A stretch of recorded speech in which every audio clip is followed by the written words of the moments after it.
Ողջույն։ Ժամանակը դա լավագույն քննադատն է,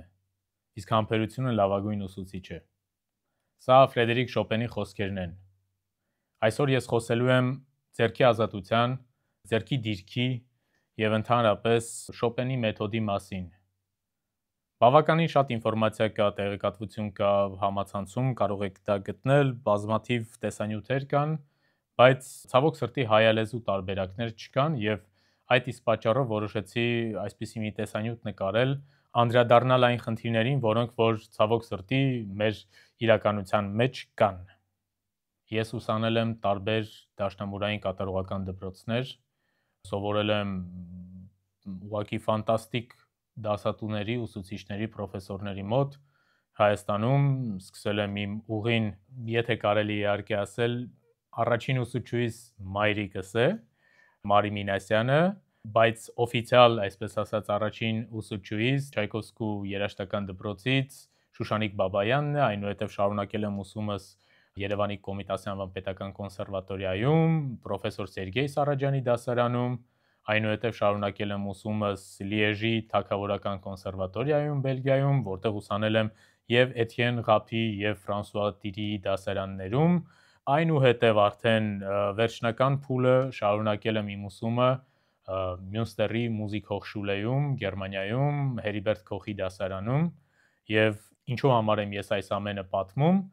ուսանելով բազում հիանալի ֆանտաստիկ դասախոսների մոտ, ես երբևիցե չեմ ունեցել ձեռքի դիրքի կամ ընդհանրապես ձեռքի լարվածության խնդիր, որովհետև ինձ բարեբախտաբար սովորացրել են ճիշտ ձեռքի դիրք, ինձ սովորացրել են ինչպես ձեռքը ազատ պահել եւ երբեք չեն սովորացրել այն խնձորը, որ պետք է բռնել եւ խնձորը բռնած տեսքով նվագել։ Այդ իսկ պատճառով այս տեսանյութը ուզում եմ նվիրել այդ խնդրի լուծմանը, հանդիպել եմ, երբ ասում են, որ ճիշտ ձեռքի դրվածքը, դիրքը դա խնձորը բռնած պատկերացնելն է եւ այդ կլոր ձեռքով նվագելը, բայց ինչու ես սկզբից հիշատակեցի Շոպենի խոսքերը, որտեղ որ ասում է ժամանակը դա լավագույն քննադատն է։ Իսկ ժամանակը ցույց է տվել, որ բարեբախտաբար այդ կլոր խնձորը, որը որ պետքա բռնած նվագել, դա իրականում էլ այդքան ճիշտ չէ։ Նախ եւ առաջ պետք է հասկանանք ընդհանրապես դաշնամուրային դպրոցների մասին։ Շատ անգամ ես լսում եմ այստեղ Եվրոպայում նեգատիվ տոնանության մեջ, որ սա ռուսական շկոլա է, ռուսական կատարողական դաշնամուրային դպրոց է, երբ որ նվագում են լարված ձեռքերով, այսպես կլոր բռնած այդ խնձորներով, դա վերագրում են որպես վատ ռուսական կատարողական դպրոց։ Բայց եկեք հասկանանք ընդհանրապես ռուսական կատարողական դպրոցը, որից արդեն գալիս է հայկական կատարողական դաշնամուրային դպրոցը, որտեղից է իր ծագումն առել։ Ռուսական կատարողական դպրոցը իր ծագումն է առել գերմանական, ավստրո-գերմանական, այսինքն եվրոպական դաշնամուրային դպրոցից, որտեղ որ ընդհանրապես ձեռքի ազատությունը, քաշով նվագելը, այդ ամենը միմիայն խրախուսվում է եւ այդ նեգատիվ ռուսական դպրոց, որ ասում են, դա ուղղակի ժամանակի ընթացքում ցավոք սրտի աղավաղվել է, երբ մենք խորապես ուսումնասիրում ենք ռուսական կատարողական դպրոցը, այնտեղ նույն հիմքերն են, ինչպես որ գերմանական, ավստրո-գերմանական, ընդհանրապես եվրոպական, ֆրանսիական կատարողական դպրոցի ձեռքի դիրքի հիմքերը, այսինքն մենք ունենք լրիվ նույն արմատները, որտեղ որ խրախուսվում է ձեռքի քաշով նվագելը, որտեղ խրախուսվում է մատային տեխնիկա ունենալը, բայց ոչ միայն մատով նվագել, այլ ձեռքի քաշի եւ ընդհանրապես ձեռքի դաստակի օգնությամբ նվագել, այսինքն ընդհանրապես ամբողջ արմունկի եւ ձեռքի քաշը օգտագործել։ Եվ տարիներ շարունակ ուղղակի ցավոք սրտի այս ամենը աղավաղվել է, դարձել է որոշ դաշնակահարների մոտ, շատ անգամ ես դա լսել եմ, ձեռ առնելու եւ փնովելու մի խոսույթ, որ սա ռուսական դպրոց է, բայց ի պաշտպանություն ռուսական դպրոցի, որը եկել է գերմանականից, որից նաեւ շատ բան եկել է արդեն հայկական կատարողական դաշնամուրային դպրոցում, պետք է ասեմ, որ այդ ամենի հիմքը նույնն է՝ ձեռքի քաշը, ձեռքի ազատությունը, ուսից նվագելը եւ ընդհանրապես այդ միայն մատային նվագը չօգտագործելն է։ Եվ այսպիսով այսօր վերջապես կուզեմ խոսել Շոպենի մեթոդի մասին։ Շոպենի դասավանդման մեթոդի մասին, որը որ ինքը իր ձեռքով է գրել, այդ նշումները, որոնք որ նա արել է, շատ ուսուցողական են, շատ կարևոր են, թե հասկանալու ինչպես պետք է ձեռքի դիրքը լինի, թե ինչպես պետք է ընդհանրապես կատարողը ճիշտ նստի, ընդհանրապես ինչպես պետք է նստի կատարողը գործիքի առջև, ինչպես պետք է ինքը վերաբերվի գործիքին, ինչպիսի այդ տուշեն որ կա, այդ touch-ը որ կա, այսինքն այդ հպումը դեպի գործիքին պետք է ճիշտ լինի եւ այլն եւ այլն, այսինքն այս մեթոդի մեջ բացի այն վարժություններից, որոնք որ ես այսօր կխոսեմ, նաեւ կան բազում հետաքրքիր դետալներ, որոնք որ պետք է յուրաքանչյուր դաշնակահար կարդա, ուսումնասիրի եւ դա հնարավոր է անել, ֆանտաստիկ մի գիրք կա Jean-Jacques Eigeldinger կամ եթե ռուսերեն ենք կարդում, ապա Eigeldinger իր գրքում նա զետեղել է ոչ միայն Շոպենի մեթոդը, այլ նաև իր ուսանողների նշումները, հուշերը, կարծիքները, պատմությունները Շոպենի հետ դասերից։ Այդ գիրքը կոչվում է Շոպենը իբրև դաշնակահար եւ ուսուցիչ։ Այսինքն այստեղ Շոպենը որպես կոմպոզիտոր երկրորդ պլան է գնում եւ առաջին պլան է գալիս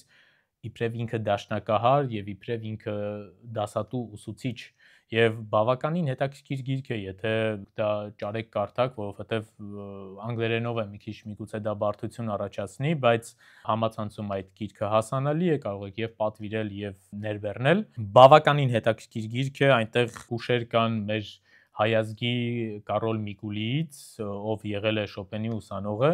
եւ այդ ամենը իրար միացնելով հասկանում եմ, որ առաջին մեզ հայտնի հայ դաշնակահարներից մեկը Կարոլ Միկուլին, ով ուսանել է Շոպենի մոտ, ով կարելի ասել հիմքն է դրել ինչպես պետք է ճիշտ ձեռքի դիրք ունենալ, առաջիններից է եղել, ով որ այդ հիմքը դրել է ինչպիսի ձեռքի դիրք պետք է ունենալ եւ մեր հայազգի Կարոլ Միկուլին այդ ամենը սովորել է, ուղղակի մեղք է, որ մենք այդ ամենը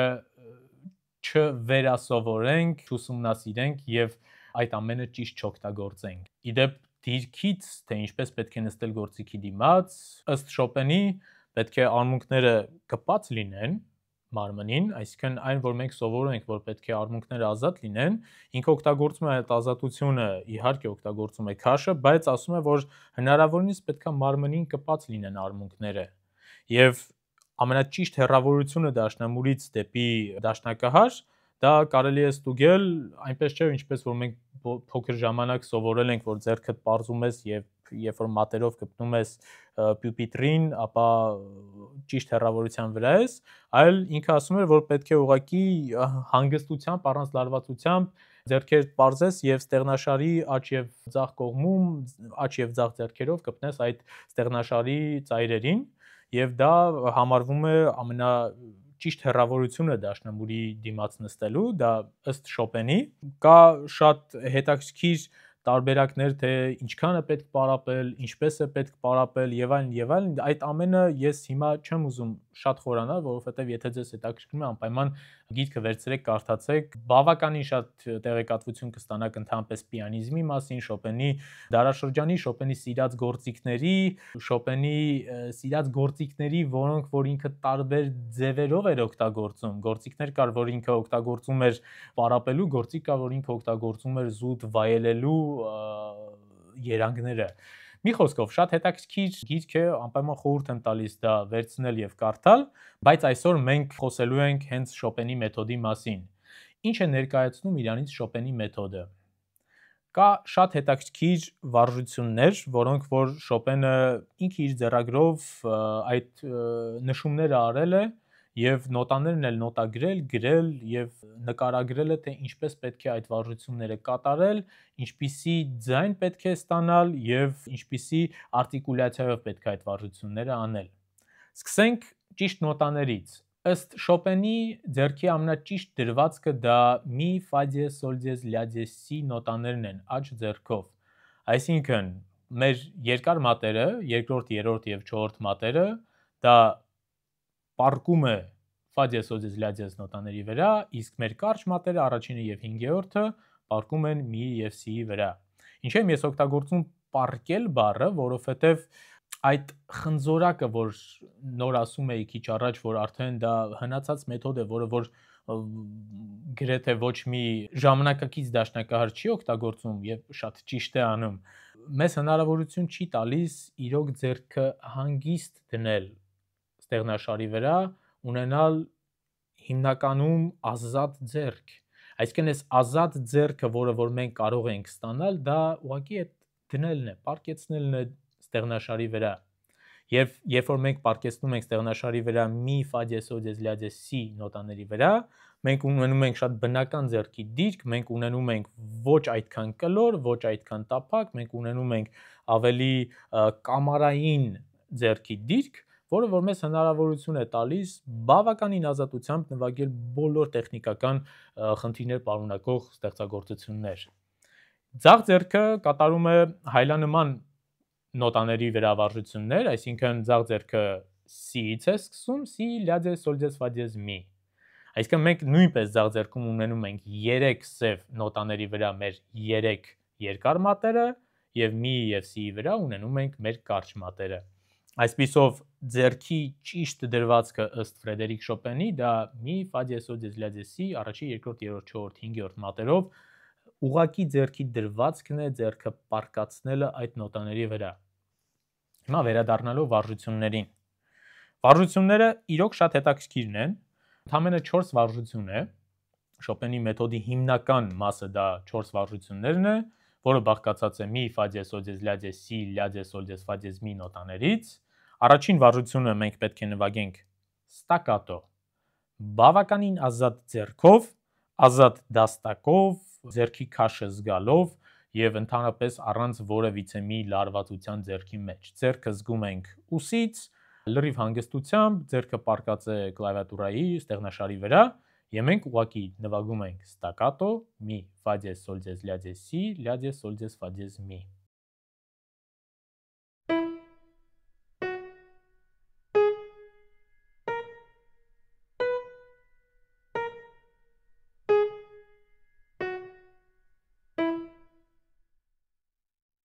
Ինձնից մի բան հավելեմ, ուշադրություն դարձրեք, որ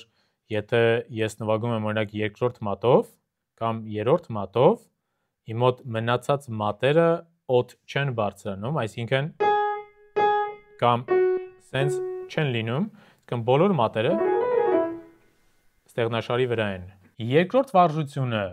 նույնպես շատ հետաքրքիր է, որովհետև այստեղ մենք ստանում ենք այսպիսի էվոլյուցիա ստակատոից դեպի լեգատո, երկրորդ վարժությունը կոչվում է լեգատո ստակատո, սա ավելի ծանր ստակատոն է, այսինքն մատերը ավելի երկար են մնում նոտաների վրա, նույնպես ձեռքը շատ ազատ է, նույնպես դաստակը ազատ է, ձեռքի քաշը զգալով ոչ մի լարվածություն չկա ձեռքի մեջ,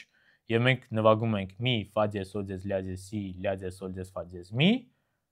լեգատո, ստակատո, մի փոքր ծանր ստակատո, եթե մենք համեմատենք նախորդ ստակատոյի հետ։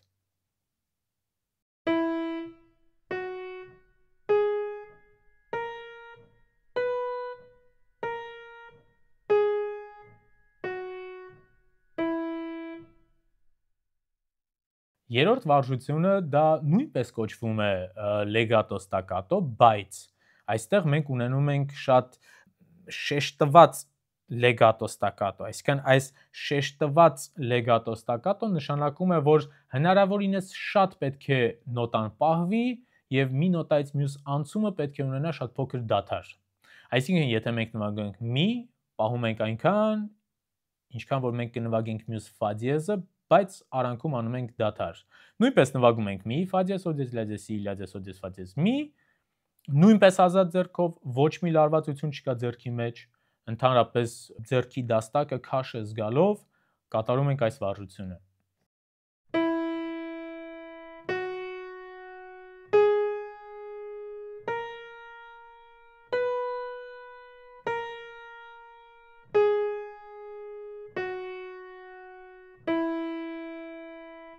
Վերջին վարժությունը դա արդեն վերջապես լեգատոն է, այստեղ մենք տեսնում ենք այդ ճանապարհը ստակատոից դեպի լեգատո, եթե մենք առաջինը դա նվագում ենք ստակատո, հետո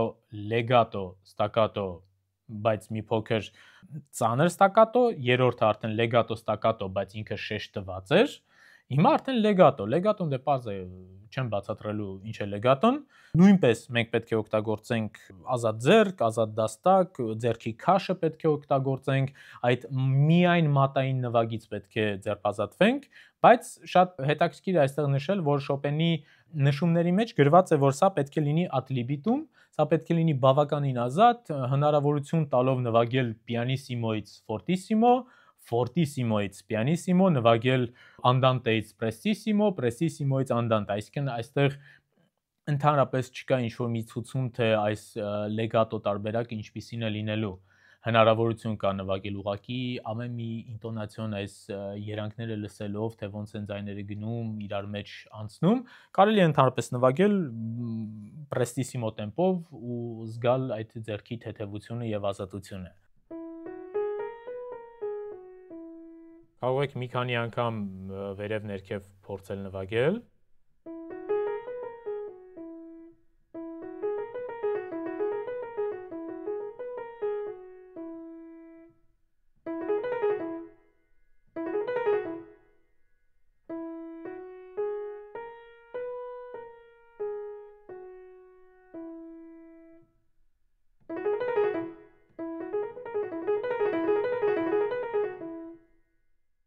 Այսպիսով, այս 4 վարժությունները, եթե մենք արեցինք աջ ձեռքով եւ նույնը կատարենք ձախով արդեն հայլանման C-ից սկսած առաջի մատով դեպի մի,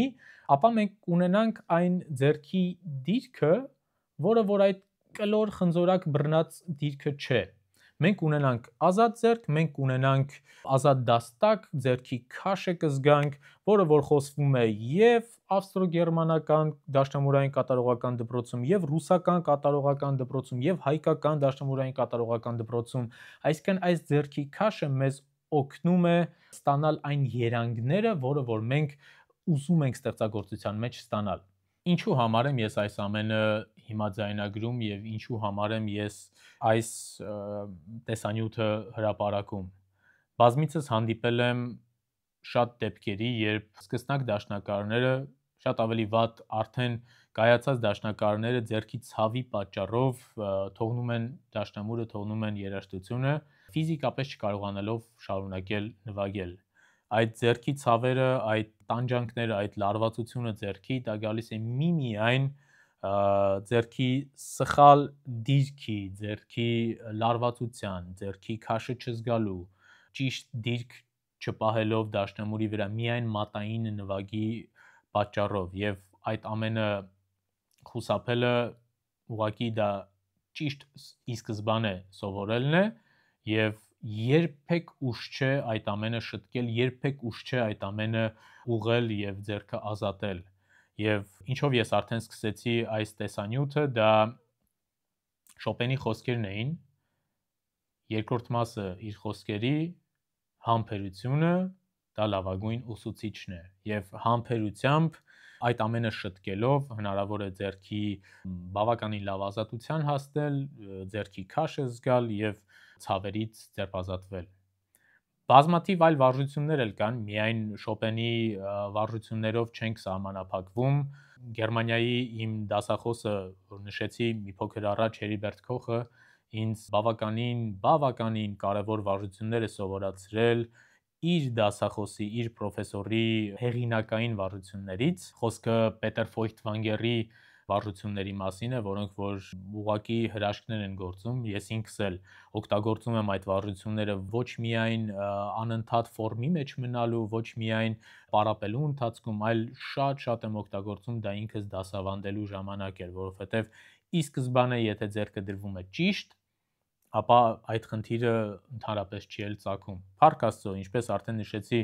ես եւ շատերը իմ գոլեգաներից թե Հայաստանում թե դրսում այդ խնդիրը չունեն, բայց այս ամենի մասին բարձրաձայնել պետք է, այս ամենի մասին խոսել պետք է, որովհետև եթե մենք սա անտեսում ենք, եթե մենք սրա մասին չենք խոսում, ապա դա չի նշանակում, որ այս խնդիրը ընդհանրապես թե Եվրոպայում, թե Հայաստանում դա չկա։ Իդեպ, ինչպես արդեն նշեցի, Շոպենը 3 երկար մատերը օգտագործում էր սև ստեղների վրա եւ 2 կարճ մատերը օգտագործում էր սպիտակ ստեղների վրա։ Եվ այսպիսով ստանում էր այս ձեռքի ճիշտ դրվածքը։ Եվ իր նշումների մեջ նա գրի է առել, որ այն գաման, որը որ մենք առաջիններից ենք սովորում, դո մաժորը, սա ուղղակի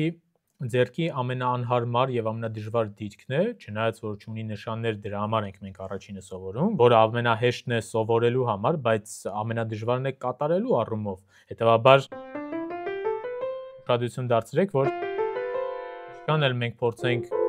տափակ պահել, մեկ է այս նույն դիրքը չենք ստանում։ Դրա համար իր գրառումների մեջ նշել է, որ առաջին գաման, որ պետք է սովորել, դա սի մաժոր գաման է։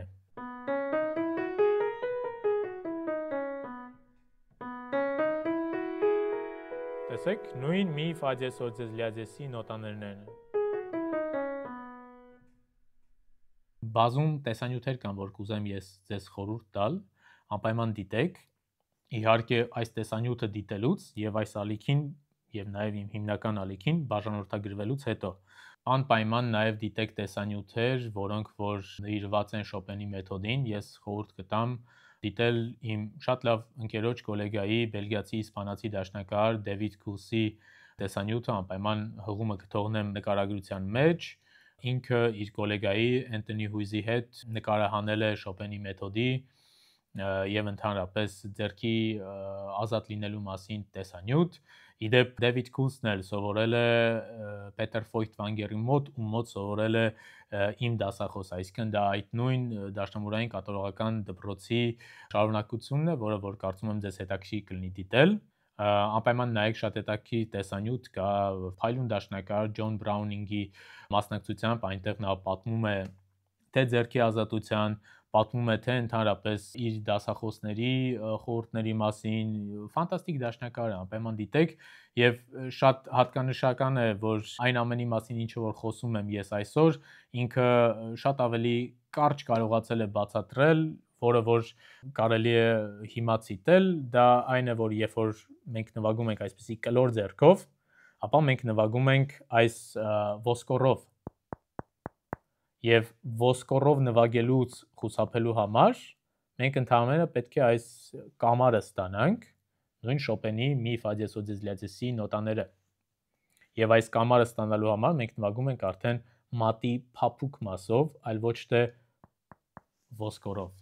Մի խոսքով, անպայման դա էլ դիտեք, հղումը կթողնեմ անպայման նկարագրության մեջ, նաև ռուսական մեթոդի մասին ես խորհուրդ կտամ, որ դուք դիտեք, Վադիմ Մանաստիրսկի կա ֆանտաստիկ դաշնակահար, ինքը բավականին հետաքրքիր տեսանյութով լեկցիա է կարդում, օրինակներ ցույց տալիս, թե ինչպիսին է իրականում ռուսական կատարողական դպրոցը, որը որ ցավոք սրտի այսօր ինչ-ինչ պատճառներով աղավաղվել է ու դա իրականում կապ չունի այն ռուսական կատարողական դպրոցի հետ, որը որ մենք ենք սովորել, որը որ տարիներ շարունակ մեզ հասել է։ Մի փոքրիկ օրինակ բերեմ Բրամսի առաջին ինտերմեցոն։ Նվագում եմ ձեռքի ազատությամբ, նվագում եմ ոչ կլոր ձեռքով, նվագում եմ այս կամարային շոպենյան դիրքով։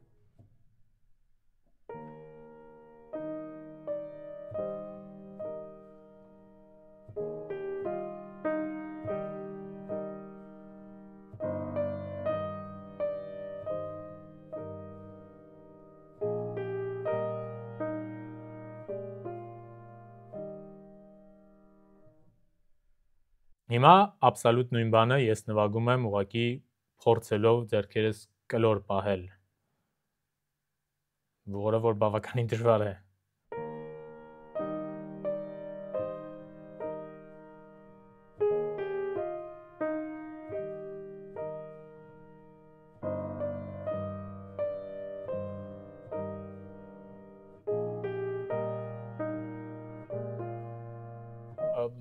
Ոնց տեսնում եք, ձայնի տարբերությունը ակնհայտ է։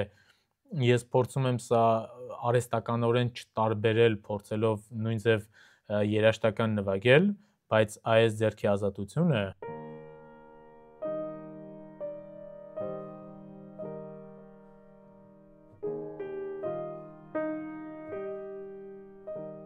այս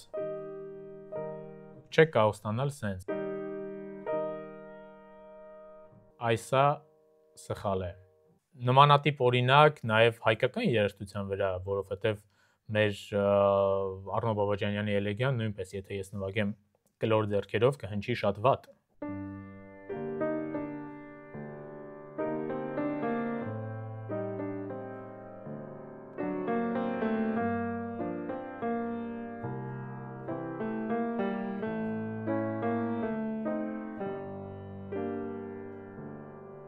Իսկ եթե ես հիմա նվագում եմ ավելի տափակ ձեռքով, Շոպենյան այս ազատությամբ, ապա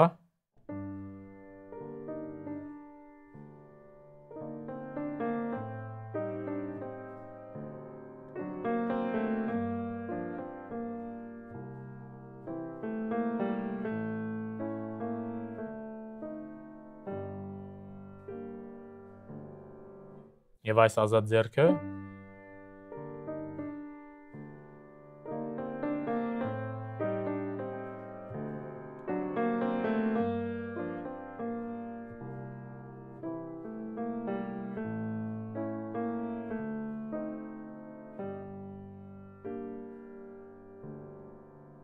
տալիս է ընդհանրապես ձայների, երանգների մեծ պալիտրա։ Եվ ամփոփելով այսօրվա տեսանյութը, ես հույս ունեմ, որ այն բավականին հետաքրքիր ստացվեց, բավական դուք ինֆորմացիա, գիտելիք ստացաք եւ հուսով եմ, որ այս ամենը օգտակար էր։ Հույս ունեմ, որ այս տեսանյութը դուք կտարածեք, բաժանորդագրվեք YouTube-յանի մալիքներին, չմոռանաք։ Շնորհակալ եմ, որ դիտեցիք, կհանդիպենք մյուս տեսանյութերում։